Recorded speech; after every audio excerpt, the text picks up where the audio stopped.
Welcome to Rooted and Rising Healing. I'm your host, Hali, and this space is for women rebuilding after betrayal. Here we make sense of what happened, find truth again, and reconnect with who you really are beyond the pain. Whether you're staying, leaving, or still in the middle, your story matters. Together, we'll explore truth, clarity, and the quiet courage it takes to rise from the wreckage of what was into the wholeness of who you're becoming. You're safe to be here.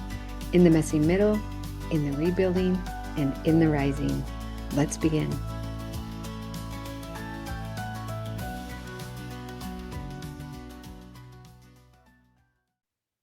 Welcome to the Rooted and Rising podcast. I'm your host, Hali, and I thank you so much for joining me today.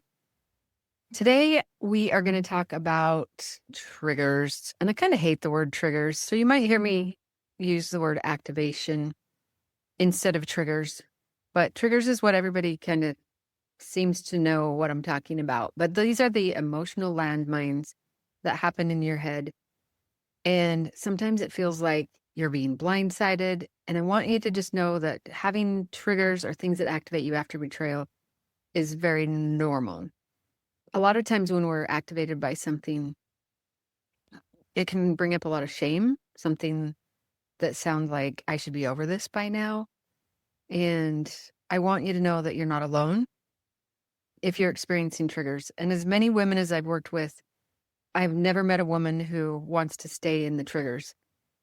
Oftentimes people are coming to me going, I'm just spinning in my triggers. What can I do? Tell me what to do. How can I get out of this? Tell me what to do and I'll do it.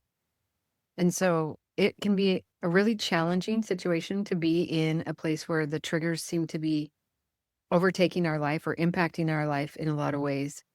As we've talked about in the last few episodes, betrayal trauma does a lot of impact on our nervous system. It can cause hypervigilance. It can cause us to be super sensitive to cues or body memories. And it's almost like our body rides on this high alert all the time. And that is the trauma. That doesn't mean that there's anything wrong with you or that you're crazy for those things being automatic. And so your body is not overreacting, it's remembering. And when you are activated by something, it's not like it's just the memory of that experience pops up. Your body is like it's reliving it again. It's like your body is there again. So I want you to know that this is not you regressing or not making any progress, but this is a revisiting of something that still needs to have some attention and some healing and some care. So if you could frame your triggers or your activation more like messengers or cues to something that is either reminding you of something painful of the past or that is a current threat, then it's really important for us to know and understand what those cues and what those messages are. So let's talk about some of the different types of triggers or things that can activate us. Sometimes our triggers are external. External triggers are things that we see that are outside of us, things that we see, that we hear, can be smells, it can be dates or locations that remind you of the betrayal. And so maybe seeing a text notification come through, or hearing a ding on the phone, or hearing your doorbell ring, or maybe a certain song that is now associated with the acting out, or if you drive by a familiar place. All those things can be external triggers that cause activation inside of us. Can also be internal triggers. Those are involuntary thoughts or sensations or emotions or memories that come back up from inside of us. Maybe a feeling of being rejected, or maybe you notice a familiar tension in your chest that was similar to what you noticed when you found out. It could be a flashback of a conversation. It could be a phrase or something that comes up in your mind. So these internal triggers are things that are not coming from the outside, but are happening inside our head or in our psyche. So again, these triggers or things that activate us are protective. It's our brain's alarm trying to keep you safe. So kind of think of this metaphor. Our body is planting emotional landmines in places where it once got hurt. Okay, so not to punish you, but to protect you, like as a warning as a messenger that something is painful right here. And so I know that sometimes when you feel like your triggers are constant or they're ruling your life or they're coming up in many ways that are super painful often, or you might be ruminating in a lot of triggering situations or thoughts, it can feel like these are setbacks.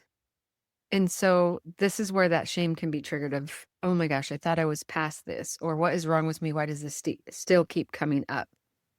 So I want you to know that feeling triggered doesn't mean that it's erasing or that's evidence that you're not healing. It just simply shows you where there's still some areas in your life that need safety and integration. So if you're in that place, I hope you'll have some compassion for yourself. This is what we talked about last week.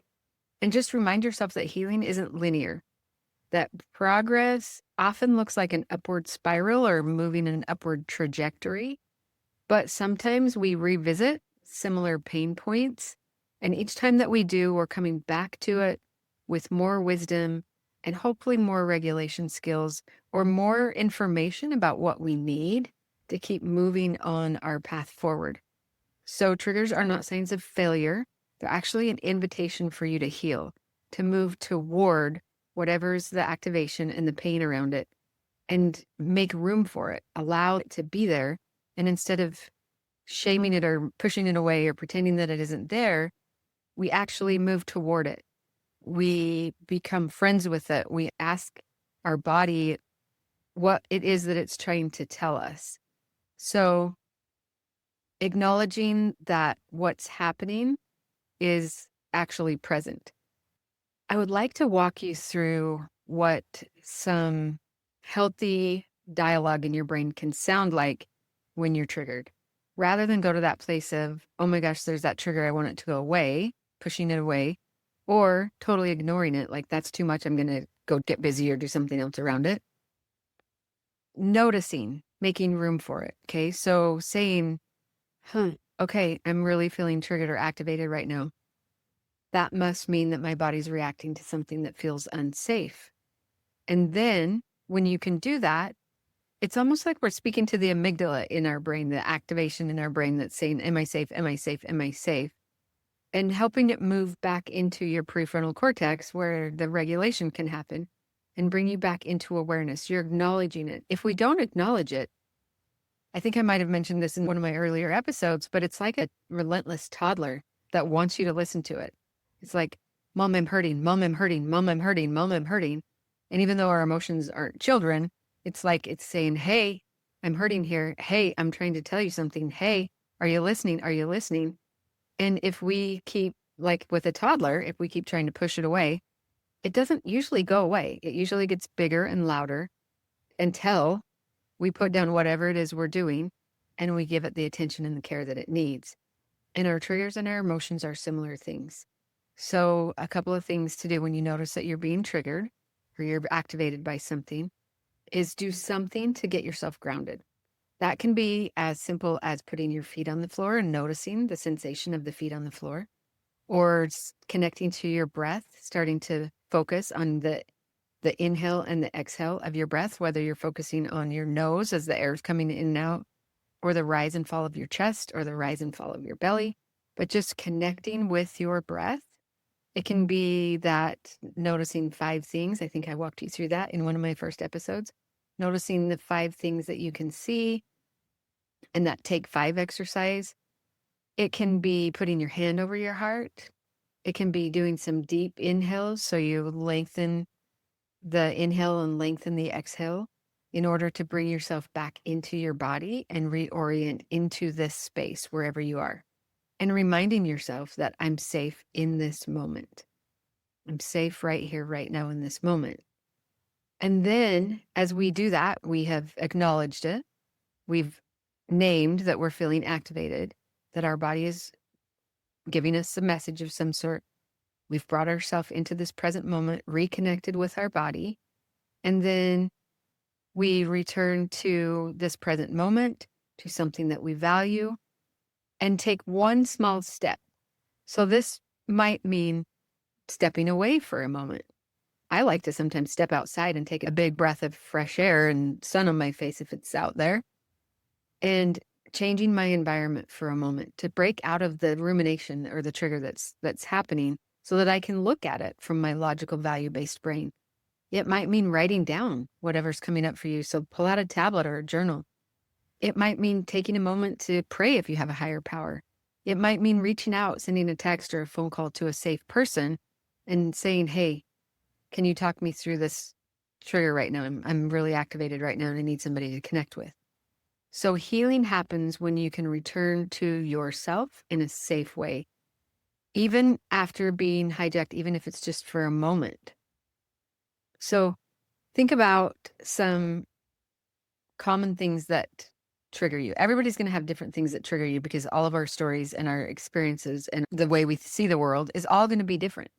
And so think back to maybe the last time that you were activated by something and think about what your initial reaction was. What did you notice in your body? And if you can't recall something right now, good for you. That means maybe you haven't been activated for a little bit. But if you'd like, you can take these tools and use them the next time that you're feeling activated. Notice what is happening in your body. Use your skills and your tools to get grounded and reconnect to yourself. And then take one small step in a value-based direction. Doesn't mean it's going to solve whatever's the message is underneath the trigger. But then that's the next step, is paying attention to what the trigger's telling you. What is this activation trying to protect me from? What is it trying to tell me? So my trigger is usually trying to guard me from something that is bumping up against my rights or my values. And so what can I learn from what this is telling me? And a lot of times, if you will connect to your breath and then bring your focus to this area of your body that is having the activation, if you can slow down long enough, which sometimes I validate is challenging because your brain's going 100 miles an hour, but if you can slow down and connect to that part of your body that's feeling the activation, oftentimes the message that it has for you will come into clarity for you. And so I would encourage you to practice that. Brene Brown says that if you can stay with an emotion for 90 seconds to 2 minutes, most of the time it will pass through. And so I would invite you to think about your triggers in that way of, can I ride the wave of this trigger as it passes through? Not being afraid of them. When we're afraid of them, it's almost like we resist it. And we know that what we resist persists. And this is the same thing with triggers. If we're scared of them or we're scared of feeling, then it's going to keep coming back until we're willing to move toward it and see what the message is that trigger activation in our body and our nervous system has for us right now. So I'm hoping that my takeaways for you today are that triggers are not anything to be afraid of. We're going to have them. Unfortunately, it's part of the nature of betrayal trauma. It's not fair. And I hate that for us. I hate that we didn't ask for these triggers and these landmines to be in our head, and they're here.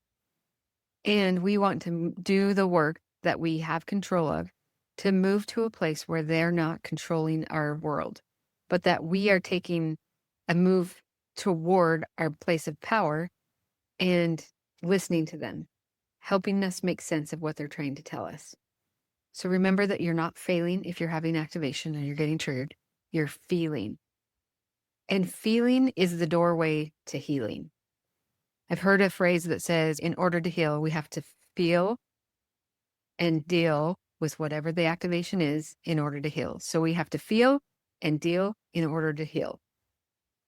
The first step of that is feeling and then making sense of it. And then that will help us move into healing. Doesn't mean the trigger's going to go away. Maybe not. But does the activation and the impact that it has on us, can it minimize? Can we lower that? Yes. And we want to listen to what our body and our triggers are telling us because they have an important message for us. If you find yourself in a landmine of triggers, I would invite you to try this method that I explained today. The acknowledging, the noticing what we feel in our body, the bringing ourselves back into our body, into this present moment, listening for the message that it has, and then taking one step in a value-based direction to help us move through the trigger. Also, if you find yourself in ruminating thoughts, some of the things that can be really helpful are getting a pen and a paper out and journaling, writing it. If you don't like the word journal, that's okay. I didn't either. Journaling and writing is one of the most difficult things that I've found to incorporate, and at the same time, one of the most helpful. Somebody once said that a journal and a pen can be your best unpaid therapist. So if you're looking for ways to accelerate your healing, get yourself a tablet and a pen and start writing. That can help you get clarity on what your activation is trying to tell you. Writing can look like just a brain dump. If we're ruminating and our thoughts are looping and looping and looping, it's because they don't have an outlet, and we've got to give them an outlet or they're going to continue to build. And usually what happens when they build is then they come out sideways and we say things and we do things that we wish we hadn't later. Before I learned how to give my emotions an outlet, my therapist at one point told me I was like a dormant volcano just bubbling underneath the surface, waiting to explode. And then when I did, it was like hot ash on everybody. And I don't know if you can relate to that, but it's not a really fun place to be. The boiling underneath the surface isn't enjoyable. And also the hot ash on everybody isn't enjoyable, because then that was usually followed by a shame storm of regret that I had acted outside of who I normally was and what I wanted to be.